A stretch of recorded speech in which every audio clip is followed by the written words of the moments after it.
This is the IFF TV podcast. Hello, everyone, and welcome to this week's edition of the League of Ireland show. It's myself, Paul Tierney, and I'm joined by Gary Spain. Gary, how are we this week? All good, Paul. All good. Good to hear. Anyway, we'll kick right off. We'll start with the Premier Division anyway, and the big game at the top of the table from Friday night. Shamrock Rovers against Derry City at Tallaght Stadium. Over 7,000 capacity there as well, which was good to see. But Rovers ended up taking it 1-0. Danny Mandrew with the goal in the 79th minute. Obviously, I was there, so I can talk about it a bit more. But Gary, are you surprised by that result, or Well, my father actually watched it from home. He doesn't. He's 83 now. He doesn't go to a lot of games anymore, and I did talk to a couple of other people about it. I would say I'm not surprised, but from what I've heard, Shamrock Rovers did not deserve to win the match.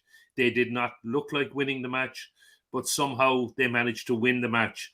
And that's not luck. That's what champions do. And that's what big clubs do as well. I mean, and Rovers are the biggest club in our league. And look, that's what I heard. Hats off to them. Derry will probably feel really, really unfortunate in that, from what I heard, and obviously you were there, you know far better than me, but that they deserved at least a point. But looking at the league table and looking at that result, it's starting to look a bit ominous.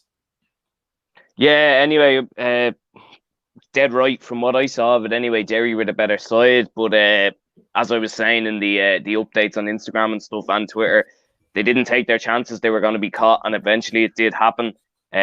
I bet one chance in particular Jamie McGonigal had, and Alan Manus made a super save. I don't know if you saw it, but he took it right off the line. I don't think Jamie McGonigal could have done any more, really. A lot of the chances did fall to him, but look, listen, if you let Rovers stay in a game like that, and they keep battling away, they're eventually going to get the result. A big thing for Rovers on Friday was the substitutions that Stephen Bradley made, particularly Dylan Watts, and obviously the goal scorer Danny Mandrew. Now, he did say Danny did have a knock, that's why he didn't start. But look, he came on and got the winner in the end. A brilliant run from Andy Lyons as well, who's had a wonderful season so far. Brilliant run, forced Brian Martin to a save. He couldn't hold on to it, and then Danny just tapped it home. Another mention to the other two subs that came on, Sean Kavanagh and Barry Cotter. They were both excellent at the back as well, and really gave Rovers a lot going forward, particularly on the fullback sides. But a big win, and Rovers are 4 points ahead now. Gary, do you think that might be it, or is there still, there is still a lot to play for? I know there's still a lot to play for, and they still obviously they still have to meet each other twice as well. So there's a huge amount to play for, and Derry are really good. I mean. Mm-hmm. Derry's first 11 and maybe even 12 or 13 are certainly on a par with what Rovers. But the problem, and you talk about the substitutions, that's the second game in a row. They did it against Sligo Rovers as well. They had to do the substitutions because they were terrible. And I think the thing is, Rovers can make five substitutions, and they're not weakening the side in any way at all. So over the league, over the course of a season, that's absolutely massive, because every club's going to get injuries. They're going to get suspensions. And also the fact, now in fairness, Derry have been hugely impressive, and they may well still win the league and could be a good bet for the cup as well. But I think the fact that Rovers can win games like that, which in all honesty, they probably have no right to win, but they can still win them. And I mean, this has gone on since before I was born with Shamrock Rovers teams.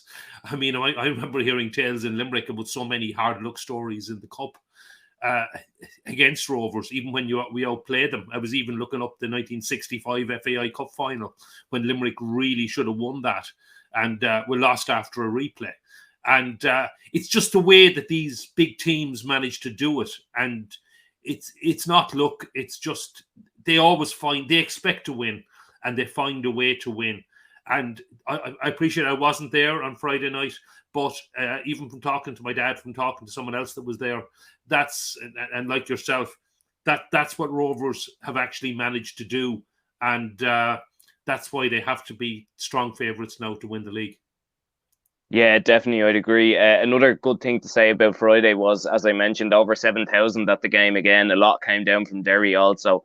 Um, Look, and some interested spectators as well. Stephen Kenny was there, Gavin Bazunu, and former Ryder Cup captain Paul McGinley as well. So that's good to see. And the league is attracting interest for superstars of other sports as well. Yeah, that's actually great to see. And look, there's a fantastic buzz around Tallaght. The new South Stand is great. I believe there's whatever plans now for a North Stand as well. Mm-hmm. And they're getting the crowds. And there is a real buzz. And there's great, because I think that's what our league needs more than anything else, is just hype, a bit of a buzz around it. And it's great to see. And look, hats off to Rovers. And I'm really hoping that they can get a run in Europe this year, because I think, and this actually might come into our discussion on the league, but I think, and I know this is true from talking to people at Rovers, the real focus this year is having group stage football. Mm-hmm. Group stage in the Champions League is just it's not even realistic these days. Mm-hmm. But at least at Conference League level, and a very, very, very good run, Europa League level, that Rovers should get group stage football. It's hugely important for the finances, but also just for the prestige of the league in general, not just for Shamrock Rovers. Obviously, they're a massive club. It would be huge for the Rovers fans to achieve that. Now, there's a lot of matches to be played to get there. That's why you need the big squad. So they would play eight games in qualifying, and then 6 if they do make the group stages. That would be 14 European games before the end of the year. So that's a lot of football, and that could impact on the title race, because Derry, I don't know if the seeding is 100% decided, but it looks pretty certain Derry would be unseeded. I don't know if it's even 100%, but they're more likely to be unseeded in the Europa Conference League, and it's much, much more difficult for our other sides in Europe, particularly unseeded. So Derry could be 2 and done, and it's unlikely they'd play more than 4. So Rovers might like a little bit more of a cushion in the league, because it's going to, even with their big squad, even with the quality of the players I've talked about, if they're playing Friday, Sunday, and then Tuesday, Wednesday, Thursday, if they're playing twice a week over the summer, which hopefully they will be, and I'm sure everybody in Shamrock Rovers, and hopefully everyone in the league, I know it might not go down so well, particularly with fans of other Dublin clubs, but and maybe it's easier for me from Limerick, but I'm happy to support any club in our league in Europe against anybody else. And I really hope they do it this year. It was very disappointing for them to lose to Flora last season and not make the group stages of the Conference League. It really is a game they should have won. And I would expect them to do it this season, particularly being seeded in the first round of the Champions League. I think that's absolutely crucial. Hopefully they'll get a good draw. Hopefully they'll get through, because that gives them, once you get through the first round, you have the safety net of the Europa League, and it's much easier to get group stage football for either the Europa or the Conference at that stage. And Champions League is not realistic. I know maybe some Rovers fans are dreaming about it, but the quality of the sides they'd have to beat to get to the group stage of the Champions League is just, and not just on a one-off, they probably need to win 3 ties against the odds, not to mind your first game when you would be seeded. And even as a seeded team, Rovers could still get unlucky and meet the likes of Lech Poznan from Poland. And there's a couple of other nasty ones, unseeded clubs as well. Yeah, definitely. And there was a lot of chat about that the other day. I think it is important, with Stephen staying on as well, that they do try and get into Europe as well. And I think they've got a great chance. You mentioned they should have done it last year. I think they will do it this year, to be honest.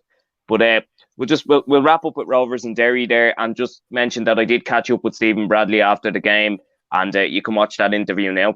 Tierney here with Stephen Bradley after Shamrock Rovers 1-0 win over Derry City. Stephen, you must be delighted with that, big 3 points. Yeah, delighted with the win, because first half we did well to stay in the game. Derry were very good, we were poor. Alan made a great save to keep us in the game, but I thought second half there was a 15 or 20 minute spell where we were very good. and we get the reward with the goal. And I think the group showed why they've been champions the last few years in terms of staying together, staying in games, and you win them when you're not your best. Yeah, you mentioned you were a bit flat in the first half. Were there a few things said in the dressing room at half time from yourself and even the senior players as well? Yeah, we had a chat. We were just really sloppy in everything we were doing. Now, you can't take any credit away from Derry. They were very good in the first half, but we were causing a lot of it with our own poor play. Our setup was really poor, but like I said, second half I thought it was a lot more like us, and we hung in there and get the win. Yeah, and how crucial were the substitutions? Obviously Danny got the goal, but Dylan Watson, Barry Cotter as well, some terrific performances out there from them when they came on.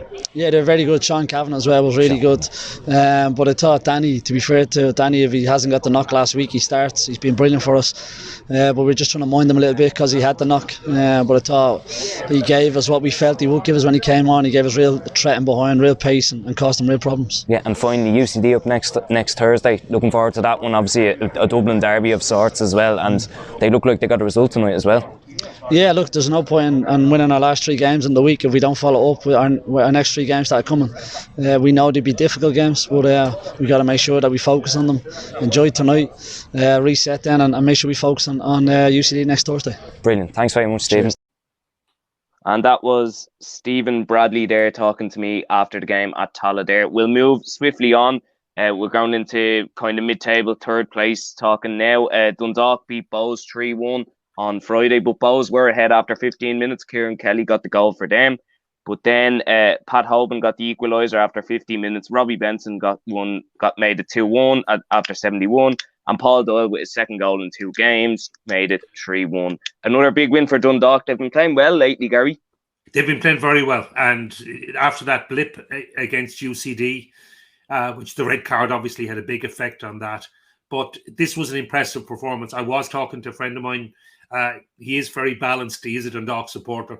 But I think this was a fully deserved win. They played really well and they battled back. As you said, they did go behind. But it was, if anything, even a comfortable win. And it's impressive for Dundalk. I think they're still in third position. And that's their target, I think, realistically. The top 2 are gone over the horizon. But Dundalk are probably the team in form. Couple of tricky trips coming up to the Brandywell and Ballybuffet, but it's a good time for them, and they're playing well. Yeah, definitely another big win for them. I was actually up there when they played Chelsea and won as well. But yeah, look, third place is great for them. You got to admit they started kind of slowly, but look, to be in third place already, and with Derry losing as well, there's only 7 points between them and Derry now. If they did get a win on Friday now, which is a bit unlikely, they'd be very, very close then. So, look, a massive result for Dundalk and fair play to them as well. They keep going. And Stephen O'Donnell's finally starting to get the rub of his... starting to make his stamp on the team, more so. Yeah, he is. And I mean, the big thing is, and I mean, this was definitely not the case during COVID or anything like that. Stephen O'Donnell has got the backing and the support of the whole town. And everyone is behind him. Everyone's pulling in the one direction. And that wasn't the case. I don't think we can dwell on what was happening in the past, but certainly there were a lot of issues there in the past. And now everyone's pulling in the one direction. It is a bit of a development season, and he will get a bit of a free pass. I don't think catching Derry is realistic. Now, they could go to the Brandywell and win. I'm not ruling that out. But I think the top 2 will be Shamrock Rovers and Derry City at the end of the season. But I think third is probably the target. There's not much between Dundalk and Pats, and I still think Sligo Rovers and Bohemians are in the battle for third place as well. And fourth, because fourth will probably mean Europe. And I think actually when I say third, I think Europe is the target, probably for those 4 clubs. It's European football. Okay, third would be great, but if fourth means Europe, that means Europe, depending, of course, on who wins the FAI Cup. But look, things are going well in Dundalk. They've only lost a couple of games. I think it's 2 games, that defeat in Tallaght and that shock earlier in the season against Drogheda. And so they will be tough to beat. But a couple of the fixtures haven't been kind to them. I think sending them up to the Brandywell on Friday and Ballybuffet on Monday. Well, maybe actually it's not as long.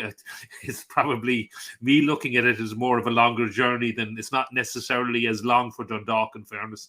But still, there's certainly 2 tough away games in the one weekend. But they're in flying form, and they probably, well, it's a bit topsy-turvy, I suppose. But at the moment, you'd have to say they're looking good for Europe.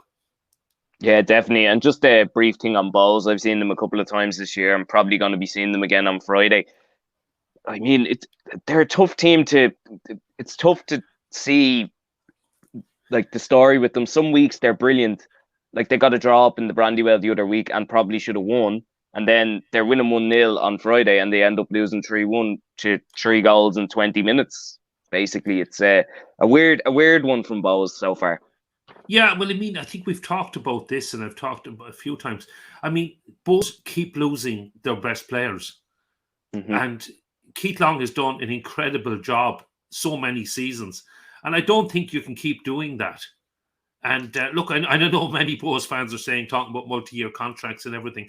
And then the downside with that is you can end up, unfortunately, if you tie too many players to multi-year contracts, you can have players you don't want. And you have to pay them then, and the manager doesn't want them. So it is a tough one. I mean, Bowes are operating on certainly a significantly lower budget than the likes of Shamrock Rovers and Derry City. And it's tough because I know their fans expect to be competing with Shamrock Rovers, and obviously the bitter rivalry there.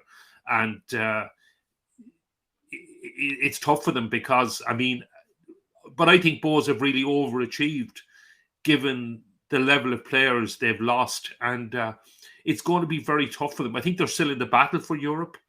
They'll certainly be dangerous in the FAI Cup. But they do seem to, even to get third or fourth, it's going to be difficult. And the other thing that's happened is they used to have the bit of an Indian sign over Rovers. So even when Rovers were finishing ahead of them in the league or something like that, they were still able to beat them more often than not, and that seems to be gone now. Rovers have won the last few derbies. I'm not sure how many in a row, but it's a while since they've lost to Bowes, which, again, even if you're finishing behind your rivals, if you can actually get a couple of big wins over them, we all remember the Chip Van Park, the Coles, and all the parties like that.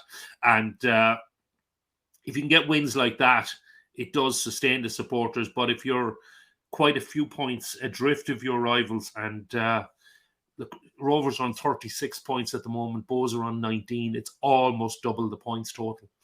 And Rovers have won both the derbies. I think both were tight enough, you know. Both Bowes maybe could have got a draw on them, but Rovers have won them both. They are well ahead in the table, and that's got to be really tough for the Bowes fans to take. And it's going to be a tough season for them. Yeah, but they'll keep going anyway. Sligo up next for them, and that's another team who have been who started well, but have been very, very up and down after that. We'll move on to Sligo, actually, since we're talking about them. They drew 1-1 with Pats on Saturday. Aidan Keenan put them ahead, but Dara Burns equalised for Pats. Pat's got a good win last week, probably a step back again now with a draw down in Sligo. And Sligo probably just stopping the rot, really, after 2 bad results before that. I think it's a better result for Pats than it is for Sligo. I mean, Sligo went to Richmond Park earlier in the season and did a number on Pats. And look, when you're a goal down away from home, it's never easy to go down to the showgrounds. And I think Tim Clancy will be very, very happy with that point. Particularly being a goal down at half time. And it keeps Pats that bit ahead. Okay, they're behind Dundalk in goal difference, but there's a little bit of a gap now between themselves and Sligo Rovers and Bowes. And as I said, I think Europe is the target. And I think fourth, I really don't see the FAI Cup. Well, you never know. It'll probably be won by one of the top 6 anyway, realistically. And if Rovers and Derry avoid each other in the Cup, well, anything can happen in the Cup. I appreciate that, but they'll both be very tough to beat. So I'm a long-winded way of saying that fourth may well mean Europe. And in that case, I think Pats, now they have Europe as well already for this season, and they'll hopefully want to make a bit of a run in that. And they've already got a bye in the first round. But I think the target for Pats will be to get back into Europe again. And okay, third guarantees it. Fourth probably be enough, depending on where the FAI Cup goes. Yeah, definitely. I think with Pats as well, it's obviously a team in transition. We've spoken about that before as well. Tim Clancy's trying to get it right. Some weeks it's going to work, some weeks it isn't. But with Sligo, I've heard a couple of things recently on Twitter and stuff that Liam Buckley maybe should be under a bit more pressure. What do you think of that? Oh, I don't know. I mean, I keep hearing these managers are under pressure, and Sligo have made a really good start. I mean, they drew with Shamrock Rovers there not too long ago. They were unfortunate not to. They've drawn with them twice, haven't they? They did draw with Tallaght earlier in the season as well, and they were unfortunate to lose there last Monday night. And okay, they did go on a pretty bad spell there a few weeks ago, but I thought they kind of stopped the rot there. And I think Aidan Keena was out for some of those games as well. Look, I think it's very harsh. They're right up there, and obviously a fantastic cup tradition down there as well. And I think they're still in the battle for Europe. They'll be playing in Europe in July, and I'm sure they'll be gearing up for the FAI Cup. Now, I hate to see the likes of Keith Long and Liam Buckley under pressure, because look, they're quality managers. I'm not sure what people expect, really. I mean, do they expect them to be challenging with Shamrock Rovers and Derry City, who are probably on a different level now budget-wise and with real quality players? And I mean, there's one thing, I think the standard of the Premier Division is actually really good at the moment, and which is it's great to see. But yeah, no, look, I don't think Liam Buckley should be under pressure, but as you say, there have been some rumblings. Yeah. Anyway, we can move on from that. I only seen those comments on Twitter. Now I don't know if they were. I think it could have just been fans voicing their opinion.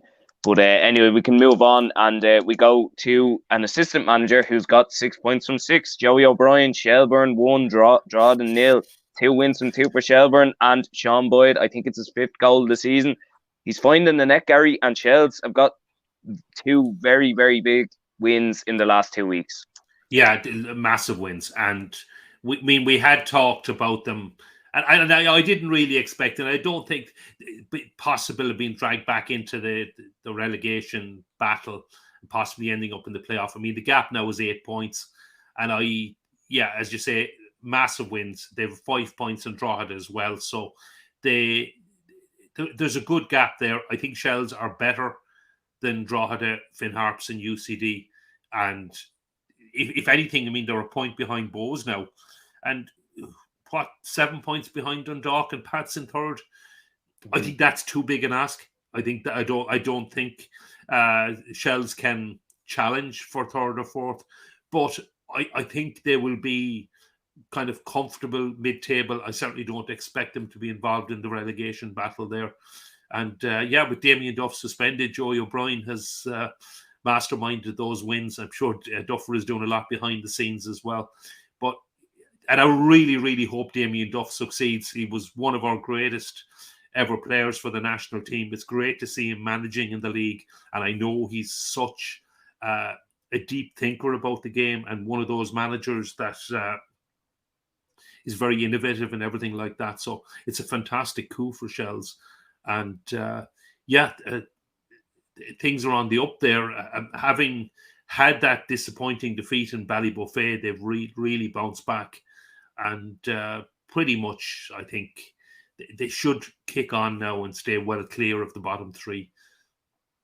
Yeah, definitely. I agree with you about Drogheda. Anyway, we'll go on to Drogheda anyway.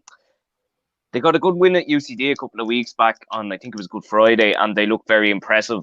But since then, it hasn't really been great. Got beaten 4-0 by Pats as well at Head in the Game Park as well. It's been a tough couple of weeks for Kevin Doherty and Dara Doyle up there.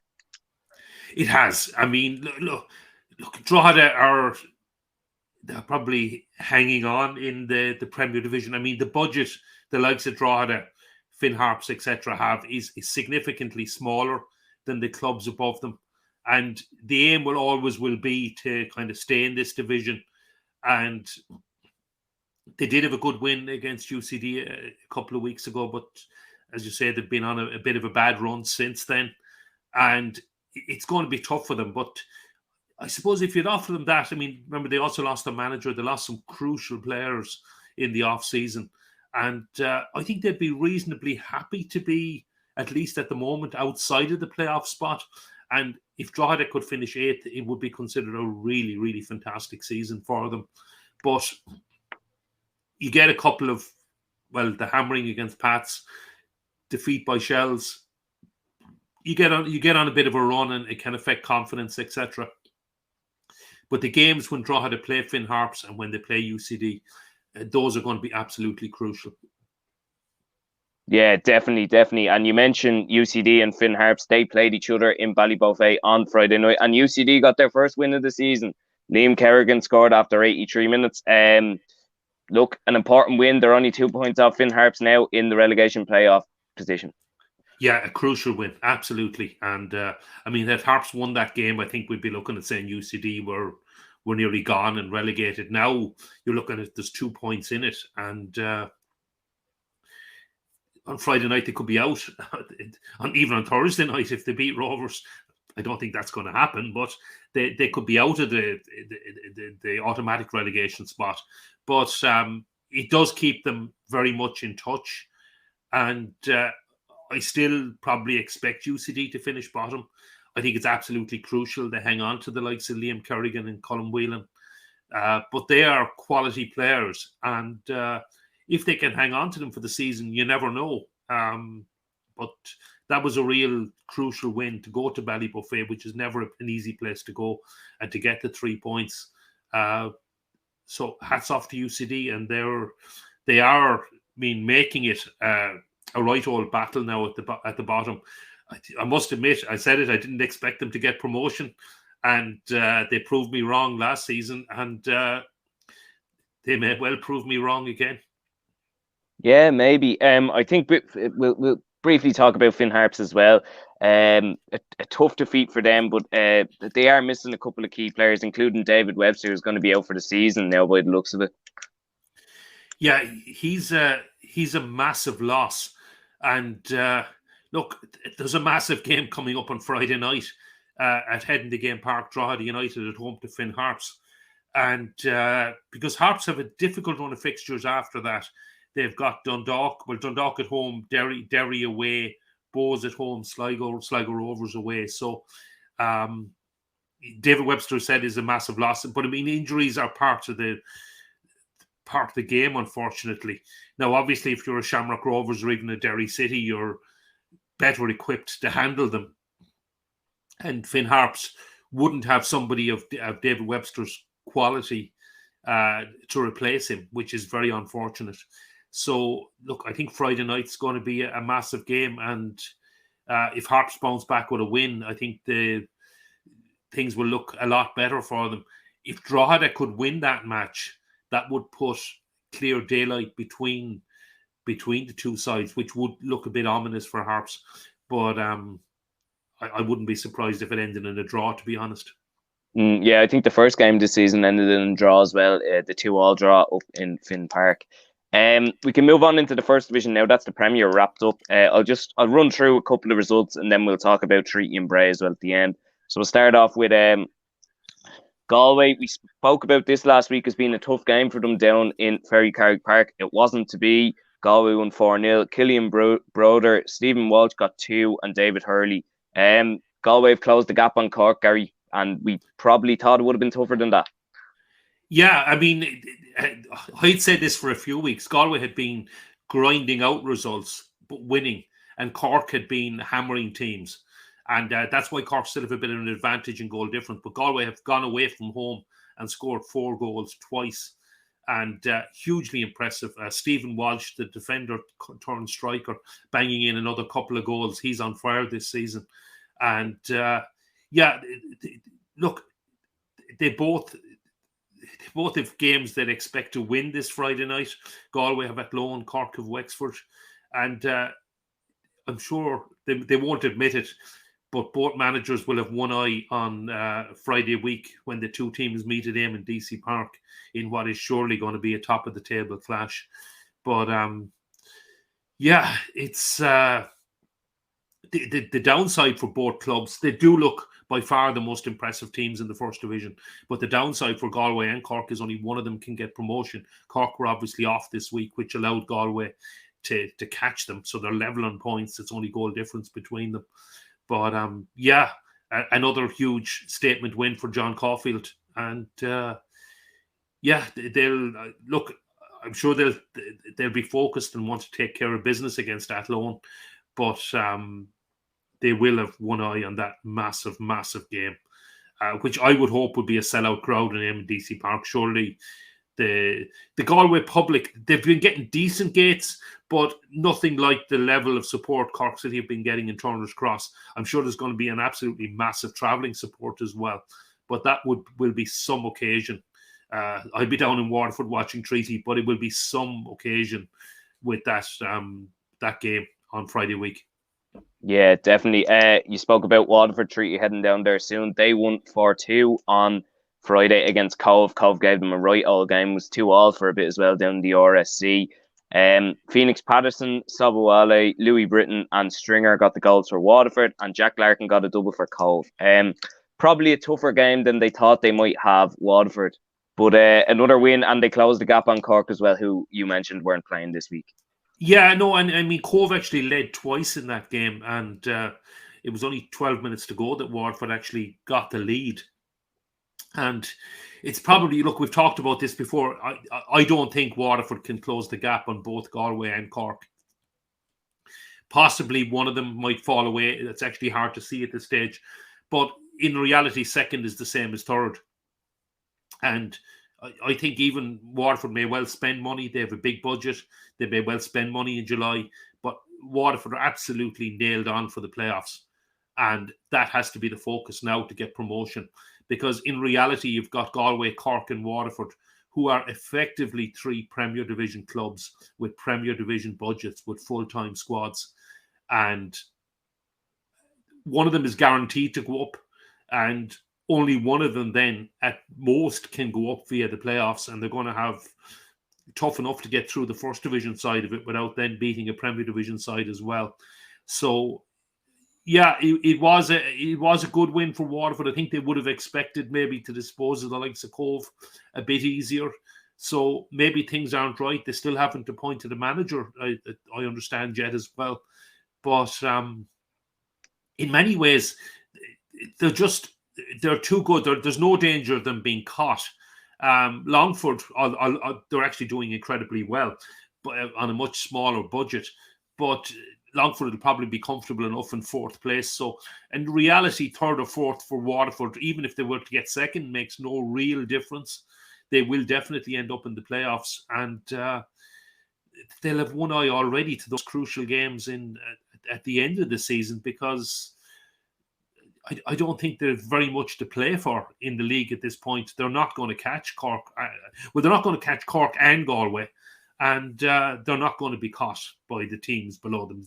That's not even, I think, being contemplated. And I don't think even Longford will catch Waterford, although that'll be close enough. And actually, Longford could go ahead of them. We're recording this before Longford play Treaty in the Markets Field, but I think in the end, both of them will be comfortable enough in third and fourth place, and probably meeting in the playoffs anyway. Yeah, definitely. You mentioned Longford. Obviously, they're playing against your lads Treaty tonight. They got a 2-1 win over Athlone on Friday. Shane Barnes put the home side ahead, but Carl Chambers and Ryan Graydon scored 2 in 4 minutes to make it 2-1 to Longford. I think they're 20 unbeaten now against Athlone in El Clasico, Gary. Yeah, and must be really galling for the Athlone fans with the rivalry there, because when your rivals have that kind of a run against you, and look, I'm sure Athlone fans are really they haven't much to play for this season. They haven't won a match yet, although they have got a lot more competitive in recent weeks, and they took the lead against Cork early on. They took the lead against Longford. I don't think the first win is that far away. I don't think it's going to come against Galway, but it's not going to be that far away. And but to keep losing like that against your rivals, and look, there isn't a huge difference between the likes of Athlone and Longford budget-wise, etc. I mean, you're losing to the likes of Galway, Cork, Waterford. You can kind of accept it in that they're probably operating on different budgets, full-time players, etc. Longford are actually doing incredibly well. I know they've come down from the Premier Division, but they've lost a few players as well. They would be on a significantly smaller budget and probably overachieving for what they're doing.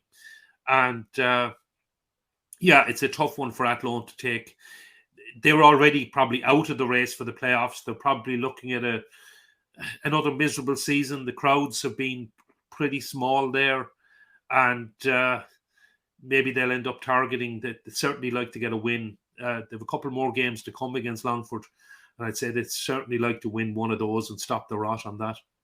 Yeah, definitely not a great record to have. I think if any of the teams I support had that, I'd be fairly sick anyway, that's for sure. The final game of the weekend in the first division was the game you were at, Treaty 2, Bray 2. Bit of a cracker, Gary. Do you want to talk us through it? Sure, yeah. I mean, it was very much a game of two halves. Treaty started the game very well, were much the better side, went ahead through into Curran. Could and probably should have got the second goal. And just towards the last few minutes of the first half, Bray really stepped it up, came back into the game, and had a couple of chances to equalise. Second half probably belonged to Bray more. They were definitely the better team. Deservedly equalised through Kieran Marty Waters. Well taken goal, and probably looked like it was going to finish 1-1. Treaty, then a great goal from Jack Lynch with 11 minutes to go, appeared to win it for Treaty. But Bray came back again. And Paul Fox, who was probably my man of the match, lovely lobbed it over Jack Brady with 6 minutes to go. And actually, Bray nearly won it at the death. Lee Devitt and Mark Ludden had to take balls off the line. It looked a certain goal. And I think probably overall, probably a fair result. As I said, a game of two halves. Bray will probably be the happier with the point, given that they were away from home and given they had to come back twice. And maybe a couple of concerns for Tommy Barrett with the defence, that last season, if Treaty got ahead, it was very hard to see anyone coming back. But this season, not so much so. And Anto O'Donnell is a massive loss at the back. But I managed to catch up with Tommy Barrett afterwards and with Pat Devlin. And you can hear their thoughts. After that 2-2 draw with Bray, Tommy, is it 2 points dropped or a point gained? Well, you'd say at half time it's 2 points dropped, Gary, but then even most of the way through the second half, but with a minute to go, you're probably saying it's a point gained, because they could have caught us on the counter and scored a third one, and we did very well to block it. I think Lee gets a block in, and a couple of lads, Mark Ludden was involved there as well, and they did really well to keep it out, so we'll take the point. Yeah, it was Lee Devitt and Mark Ludden kept it out. It looked like a certain goal right in that time. Now that would have been a real kick in the teeth, having led twice and been. Was it a game of two halves? So much on top in the first half. Yeah, I think so. I think we should have been 2 or 3 up at half time, in my opinion. Now look, they had probably the last 5 minutes of the first half. They were coming back into it, and then they had probably the first 20 minutes of the second half, and then it's like when they scored, we woke up again, and then had the next 15 minutes, and I thought we were going to see it out. It was but from their point of view, it was 2 really good finishes. I thought the 4 goals were really good, to be fair. There were 4 really good goals, so particularly the finishes. So and to have the 2 players who scored for them are 2 experienced lads and proven finishers in this league, and in Kieran Marty Waters and Paul Fox. So they're good finishers, and Bray is always tough. They've got a lot of draws. They've gone to Cork and got a draw, and they've made it difficult for most teams they played. But I think you're probably right. It was a game of two halves, and we just have to move on now. We've a quick turnaround, and we have to be positive for Monday against Longford. Yeah, tough game in Longford. I mean, Longford at home on Monday and then Cove at home on Friday. It's some crucial games coming up. Yeah, absolutely. We look to Longford, and we'd see can we get 3 points there. We'll obviously look to win our home games. We need to tighten up at the back a bit. It's not like us to be conceding so many goals, but sometimes when you're going and trying to score goals, you leave yourself a bit open, and that's what happened tonight, and it happened against Galway as well. So hopefully we can get a win. After a battling 2-2 draw, Pat, were you happy with the point? Not in the end, no. I thought we should have probably won it because we had 2 very good chances and we didn't take them. But to be fair, Treaty started off really well in the first half and dominated, and we done well to get back 1-1. And then obviously I thought we took a bit of control of the game, and unfortunately we gave away another one, which was 2-1, and we got back 2-0. A very good goal from Paul Fox. And I thought we shaded it then. It could have went either way, to be fair. And we got 2 very good chances in the very last minute. But look, that's been our luck all season. Yeah, there was. I thought it was a certain goal in added time there. I think there was 2, as you said, 2 taken off the line. Yeah. And but does it say a lot about the character of your side that you were behind twice and you still came back to get a crucial point? We're a very young side, a very mixed side, a lot of new players. Like today, for instance, we had 4 players out doing exams, believe it or not. Rob Manley, Villiers Lapudis, Owen McPhillips, and they're players who would play for us, and Curtis Bourne was with us, and so Hugh Douglas. So, it's a huge amount, but I was delighted with the lads. They adapted well and they played well, and they're just getting better all the time. But we're disappointed where we are in the league, and we're disappointed that we're not scoring more goals and performing better. But football is what it is. There's no guarantees. And you're still, I think it was a crucial point to stay in the hunt for that 5th playoff spot. It would be a battle, what do you think, with Treaty and with Wexford? Well, I don't think we've really taken off yet. I'm hoping that the break will do us good. Sometimes the break doesn't help a lot of teams, but I'm hoping the break coming up, it might do us good. We've got Athlone now in our next home game. We're not playing well at home. We need to get things sorted out there. It's just been a huge transformation from the 1st of December up to now, and we've had lots of different things going on and different issues, both on and off the park. But look, we're getting there, and the lads are great bunch of lads, great coaching staff, great management team. So yeah, signs are good. Brilliant. So that was that was Tommy Barrett and Pat Devlin speaking to Gary there. So yeah, a fair result, you said, Gary, but where's he going? Well, it looks like Gary has dropped out there, guys. Sorry about that. We will wrap it up there. Anyway, thanks very much for watching, and we'll see you again soon.